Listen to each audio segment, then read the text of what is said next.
Hello children, this is the platform of the Academy, and today we'll be continuing with the chapter that was active and passive voice. Okay, so I already told you about the basics of active and passive voice, the rules we have discussed. Now there are some more rules that are to be discussed. We had discussed rules related to declarative sentences. ठीक है कि कहाँ पर क्या tense का use होता है वो पढ़ा था हम लोगों ने डिक्लेरेटिव सेंटेंसेस के केस में. Today we'll be learning the rules related to interrogative sentence and imperative sentence. So with this our total knowledge of rules will be over, and with this we can proceed with the exercises. Okay, so let's begin. So there are some other conversions that we have to learn. That is the conversion of interrogative sentences into passive voice. So what does the rule say?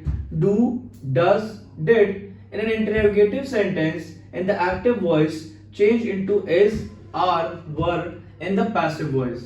ठीक है, तो basically वो ये कह रहा है कि यहाँ पर अब जो देखिए जो इंटरोगेटिव सेंटेंसेस होते हैं वो दो तरीके के होते हैं. They are either yes no type और WH टाइप. ठीक है, यस नो टाइप क्वेश्चंस क्या होते हैं जिनका आंसर यस या नो में आता है. फॉर एग्जांपल इफ आई से do you know my name, does she go for swimming, तो ऐसे क्वेश्चंस के आंसर में यस या नो आता है. Okay, so the rule says that when we are using do, does और did,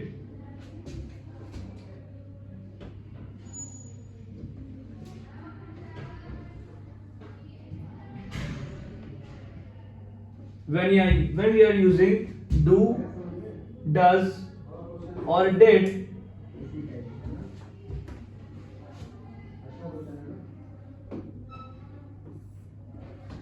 then they are changed to is, are or were in the passive voice. तो do does जो होता है वो प्रेजेंट के लिए होता है तो वो उनकी जगह पे is और are लग जाएगा, और जो did होता है वो पास्ट के लिए होता है. So in that place we will use either was or were. ठीक है, so let's read an example, it will get more clear. So the first example says, do they watch the match every month? Do they watch the match every month? Now because they here is plural, that's why we are using do. अगर दे की जगह यहाँ पर ही होता या she होता तो तब हम लोग क्या लगाते हैं, then we will use does. ठीक है, does she watch, तो यहाँ पे प्लूरल है. Do they watch the match every day? So they is the subject and the match is the object. ठीक है, now we have to change into passive voice, and remember one thing that the passive voice will also be in the interrogative sentence only. वो भी interrogative sentence ही होगा. तो क्योंकि interrogative sentence है तो उसको किसी ना किसी हेल्पिंग वर्ब से शुरू होना पड़ेगा. तो in place of now do we have to use either is, are और वर. तो आउट ऑफ देम अब वर तो लग नहीं सकता, why? Because it is a sentence of present tense, तो वर तो वहां लगाएंगे नहीं. अब बचा is and are. Out of them we will use is और are. That will depend on the number of the object, कि ऑब्जेक्ट सिंगुलर है कि प्लूरल है. अब ऑब्जेक्ट को आगे लेकर आए और तो यहाँ पर match is singular, so before that we will use is, क्योंकि इज जो है वो सिंगुलर के साथ लगता है. तो हो जाएगा is the match watched bye them every month. Do they watch the match every month, तो हो जाएगा is the match watched bye them every month.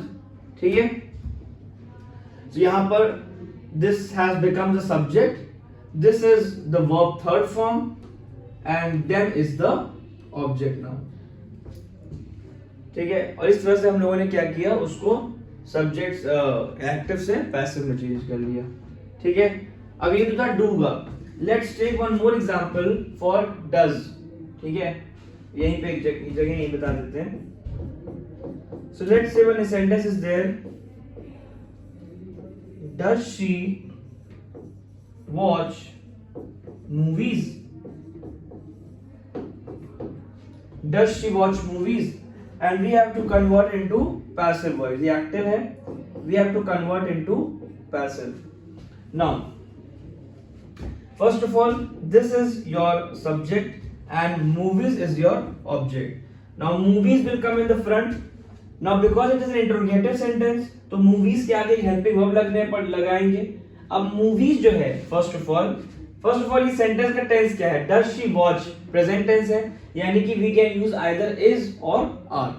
About of them movies जो सब्जेक्ट है, जो ऑब्जेक्ट है, जो सब्जेक्ट बनने जा रहा है, अब उसका नंबर क्या है, सिंगुलर की plural? It is plural. So now the verb that we will put here is plural. So are movies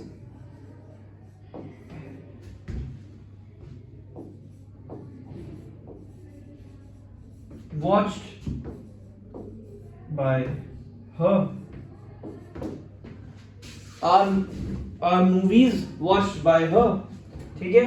so ये हमारा हो गया पैसिव फॉर्म. तो यहाँ पर आर लग गया, फिर ऑब्जेक्ट आ गया जो सब्जेक्ट बन चुका है, वर्ब की थर्ड फॉर्म बाय और सब्जेक्ट. ठीक है. So this is how we change from active to passive. ठीक है.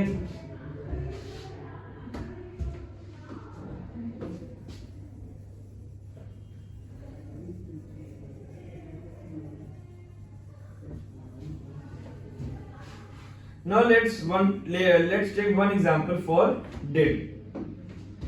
So now if I say did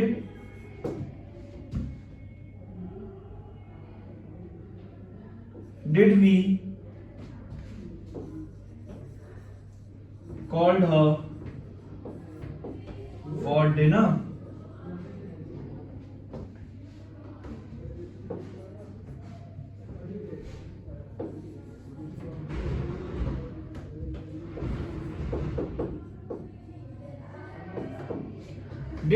Did we called her for dinner?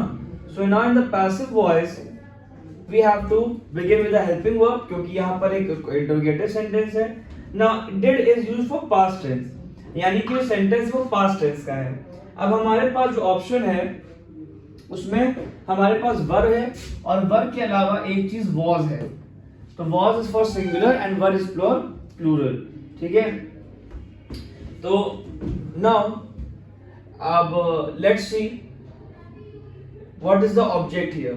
So we is the subject and her is the object. अब object आगे आएगा. अब object singular है, इसकी वजह से जो हम लोग helping verb यूज करेंगे that will be was. अगर her की जगह them होता तो हम लोग लगाते were. तो was she called for dinner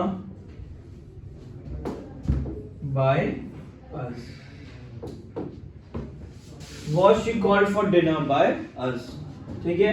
तो ये देख सकते हैं हम लोग कैसे हम लोगों ने do का, does का और did तीनों का मैंने एक एग्जांपल बता दिया कि how we change it from active to passive. ठीक है.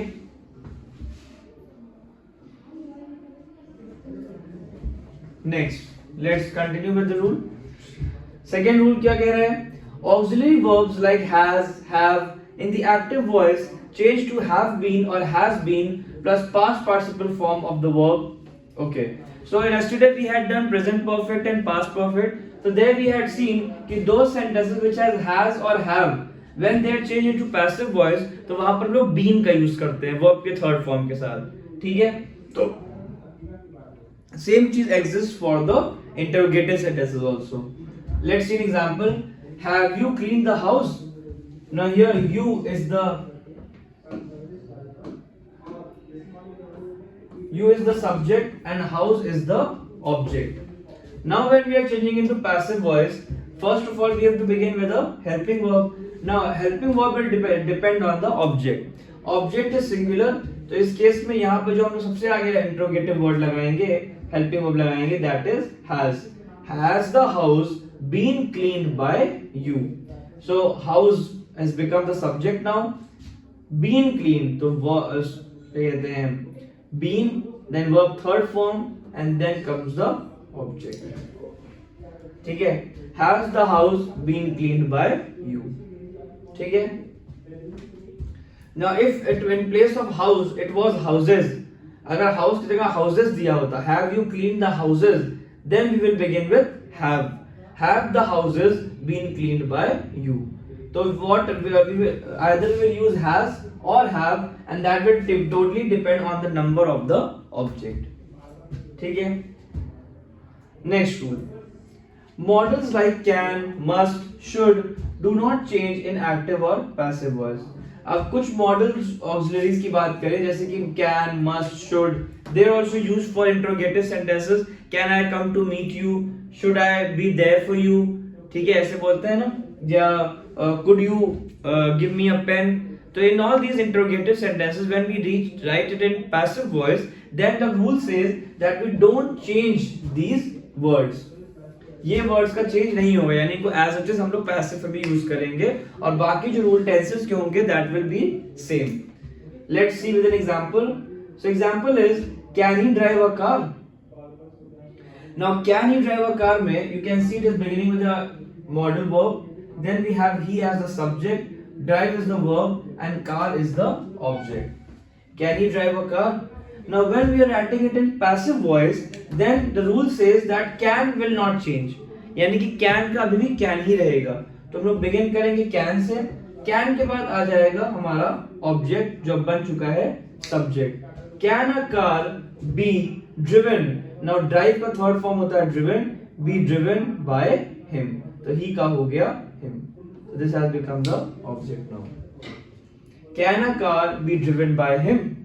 ठीक है, तो you can see कि can का can है अभी भी, उसमें का कोई भी चेंज नहीं हुआ और बाकी की चेंजेस जो है वो the same है as we had read in the tenses. ठीक है,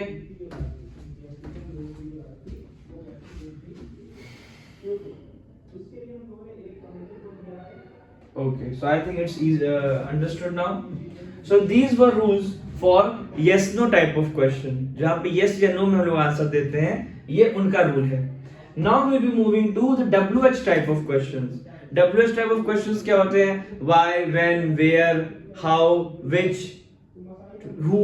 तो ये सब क्वेश्चंस जब हम क्वेश्चन पूछते हैं इन सब वर्ड से जिनका आंसर yes या no में नहीं आता है, जैसे हम कहें what is your name, तो you will not say yes or no, या which is your favorite color. So all these questions come in the WH category. So what does the rule say? When a question begins with who, what, which and is changed from active to passive voice, the question word does not change. Remember this thing, the word will not change. यानी कि वो word as it is लिखा जाएगा passive में भी in the beginning and preparation by is placed towards the end of the question. और बाकी सब कुछ वैसे ही सेम है, लास्ट में by लग जाएगा और by के बाद हमारा सब्जेक्ट आ जाएगा जो कि ऑब्जेक्ट बन चुका होगा. ठीक है, so let's see with an example. So example is written which book have you lost. तुमने कौन सी बुक खोई है. Which book have you lost. तो book is the subject here. ठीक है,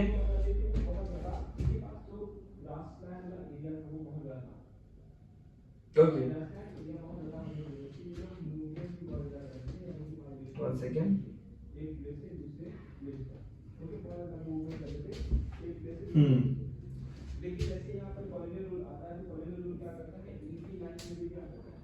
Which book have you lost? Now when we are changing into passive voice, so the rule says that we'll begin with a question word. तो which का which लग गया आगे. अब which के बाद लगेगा book, क्योंकि book की बात हो रही थी. Which book. अब book के अकॉर्डिंग हम लोग को लगाना पड़ेगा helping verb. तो which book has been. अब पहले you के अकॉर्डिंग have लगा हुआ था, अब book के अकॉर्डिंग has लग जाएगा. Which book has been, क्योंकि you can see कि in has और have we have to use been also. Has been lost by you. तो lost का थर्ड फॉर्म भी lost ही होता है और लास्ट में आ गया by you. ठीक है, तो इस तरीके से क्या हुआ, सब्जेक्ट ऑब्जेक्ट बन गया, ऑब्जेक्ट सब्जेक्ट बन गया and we have written in the passive form and interrogative form also. ठीक है, which book have you lost? Which book has been lost by you? So this is the rule that we have to follow for WH question. Let me give you one more example of WH question. एक जो बहुत ही ज्यादा पूछा जाने वाला question है WH में वो है who वाला, कि who teaches you English.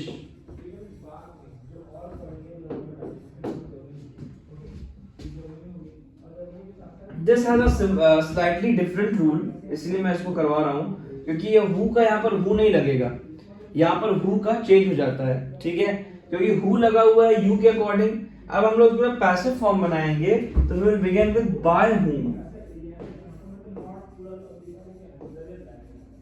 Bye whom। अब now teachers is your present tense, तो यू के अकॉर्डिंग अब आप क्या लगाते हैं आर, यू के साथ इज नहीं लगता, जिसमें आर लगता है, तो क्या कहेंगे by whom are you taught English, ठीक है, by whom are you taught English. तो who to teachers you English क्या हो जाएगा by whom are you taught English. तो यहाँ हु की जगह हमें बाय whom का यूज करना पड़ता है। Remember this thing. बाकी की चीजें जो सेम ही है, क्योंकि ये सिंपल प्रेजेंट था इसलिए हमने इज या आर में चूज किया, और क्योंकि यू था तो यू हमेशा आर लगता है, तो आर यू, और टीच का थर्ड फॉर्म होता है taught, by whom are you taught English, ठीक है। This is how we change an interrogative sentence from active to passive voice. I hope it's clear. Now let's move to the next rule, that is for imperative sentences.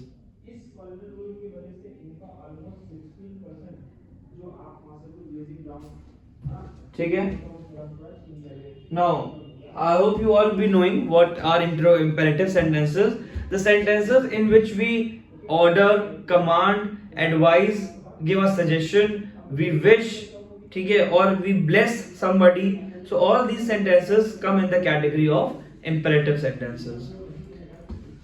So let's see how we convert the imperative sentences into passive voice.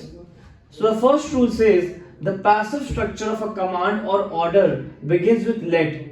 अब अगर imperative sentence एक command या order है, ठीक है, जहां पर कोई हाई पोजीशन पे है और किसी लो पोजीशन वाले को बोल रहा है कुछ, या कोई एल्डर है जूनियर से कुछ बोल रहा है, तो it is considered a command और an order. So the rule says that in this case we have to begin with a word let. हमें यहाँ पर लेट से शुरू करना पड़ता है, ठीक है।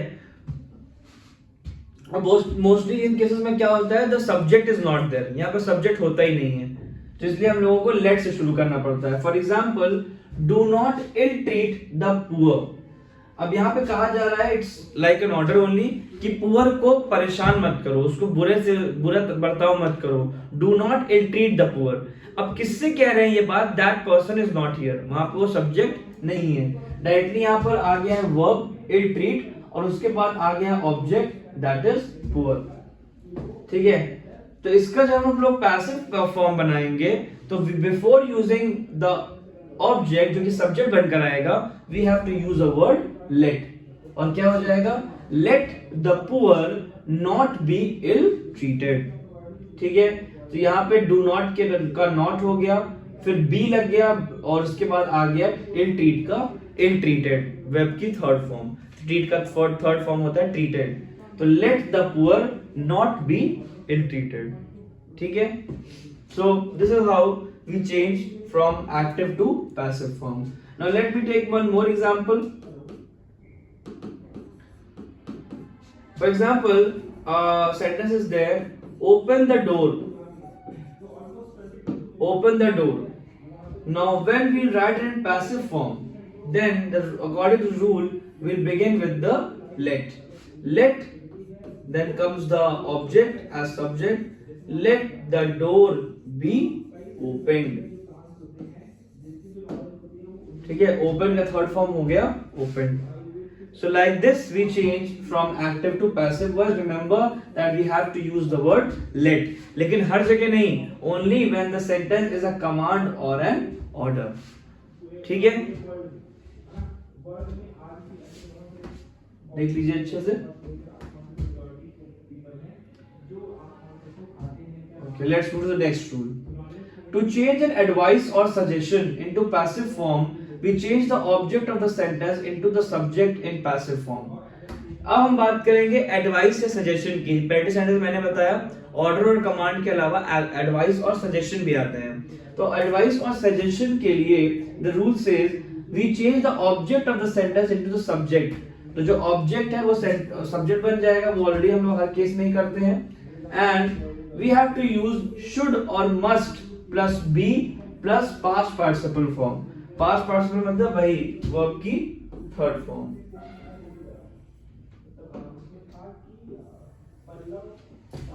ठीक है, वही वर्ब की third form.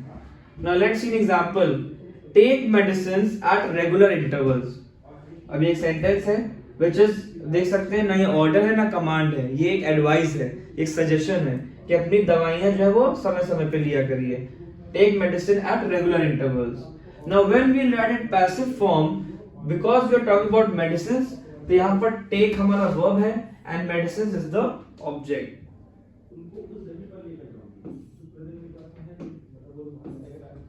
medicine is the object. So when we write in passive form तो medicine सबसे आगे आ जाएगा और उसके बाद हमें लगाना पड़ेगा should के बाद be और be के साथ verb की थर्ड फॉर्म।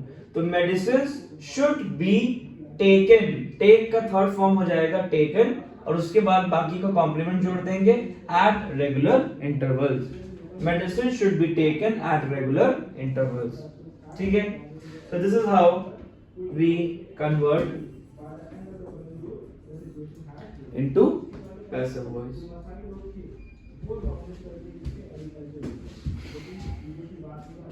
ठीक है, next we have sentences in which the subject is indefinite.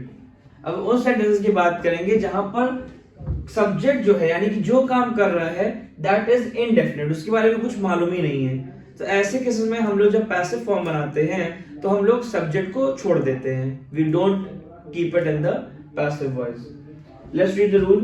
When the subject of the active voice is indefinite pronoun, that is ignored in the passive voice. तो इसको हम लोग जब passive form में लिखेंगे तो ignore कर देंगे, subject को लिखेंगे ही नहीं। For example, one should keep one's promise. मतलब एक इंसान को, यहाँ पे human नहीं लिखा है, वो understood है कि एक इंसान को अपने promises रखना चाहिए। रखना चाहिए मतलब उनको निभाना चाहिए। One should keep one's promise, अपने प्रॉमिस तोड़ना नहीं चाहिए। तो when we will write it in passive form, तो यहाँ पर अब क्या हो रहा है, promise is the object, ठीक है। अब on one यहाँ पर क्या है, subject है। अब one कौन है, कौन इंसान है, वो तो पता नहीं है हमें, तो यहाँ पर subject कैसा हो गया है, indefinite। यहाँ पे किसकी बात हो रही है ये नहीं बताया गया, बस जनरली बोला जा रहा है कि एक इंसान को अपने promises रखना चाहिए, निभाना चाहिए। तो when we will write in passive form, तो promises आगे आ जाएगा और हो जाएगा promises should be kept. promise का promises हो गया, ठीक है, फिर आ गया should और be और फिर keep का third form kept. promises should be kept, ठीक है। ऐसा यहाँ पे क्यों हो गया, promises क्यों हो गया, हम ये नहीं कह सकते कि promise should be kept, क्योंकि ऐसी बात नहीं कि एक ही कसम निभानी चाहिए, जितनी कस्में हो सब निभानी चाहिए, तो इसलिए हम promise should be kept नहीं लिखेंगे, हम लिखेंगे promises should be kept, ठीक है। It's like a advice we are giving. Second one, someone has picked my pocket. Picked my pocket का मतलब किसी ने जेब काट ली, यानी कि पैसे चुरा लिए या वॉलेट चुरा लिया। तो someone has picked my pocket. Now here someone is the subject and my pocket is the object. So when we write its passive form, तो हम लोग क्या लिखेंगे, माय पॉकेट आगे आ जाएगा, my pocket has been picked. अब यहाँ बाय समवन लिखने की कोई जरूरत नहीं है, बिकॉज इट इज अंडरस्टूड कि अगर किसी ने पॉकेट को काट ली है, पॉकेट मार ली है, तो वो किसी इंसान ने किया होगा। जब तक उसका नाम नहीं मेंशन है तब तक उसको पैसिव में लिखने का कोई मतलब नहीं है। Someone has picked my pocket, my pocket has been picked, ठीक है। यहाँ हैज आ गया, बीन आ गया, वर्ब की थर्ड फॉर्म हो गई, इसके बाद सब्जेक्ट की जरूरत नहीं है, ठीक है। So these are the rules that we have to follow in case of changing from active to passive form. These are the basic rules which one must know. Later on, the intensity and the complexity of the sentences increases. We get more complex sentences, but for solving them, it is very important that first we know the basic rules. ठीक है, so these were all the rules related to declarative, interrogative and imperative sentences and related to the change in tenses. ठीक है, now with the help of these we will be solving some sentences which we will be doing in the next class. Okay, I hope you have understood all the topics, all the rules, and if you have any doubt you can ask in the comment section. Otherwise it's over.